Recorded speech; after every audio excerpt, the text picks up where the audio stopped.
Walang kumontra sa musyon ni Senador Mig Zubiri sa pagbubukas ng sesyon ng Senado ang pagbakante sa pwesto ng Senate President na uwi sa nominasyon kay Senador Tito Soto para palitan si Senate President Chis Escudero.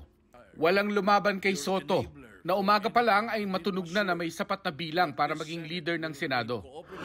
Ayon sa isang source, kabilang sa mga sumuporta kay Soto sina Senador Ping Lacson, Risa Ontiveros, Bam Aquino, Loren Legarda, Kiko Pangilinan, Mark at Camille Villar, Pia Cayetano, Erwin at Rafi Tulfo, Mig Zubiri, Win Gatchalian, Lito Lapid at JV Ejercito.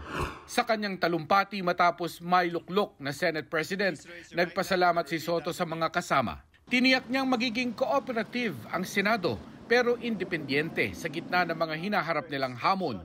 Our people are enraged of corruption.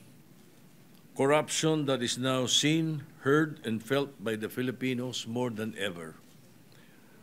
The failed flood control projects that's supposed to protect the lives, livelihood, and properties of our countrymen, the dilapidated classrooms for our students, and the lack of quality farm-to-market roads to aid our farmers, all are engulfed in corruption, hindering the progress of the nation as a whole.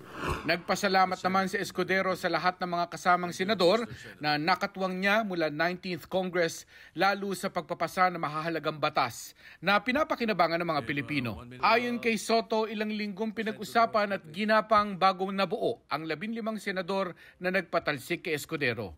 Hindi niya na ikinuwento ang detalye ng negosasyon. Si Senador Ping Lacson ang inihalal na bagong Senate President pro tempore habang si Senador Mig Zubiri ang bagong Senate Majority Leader.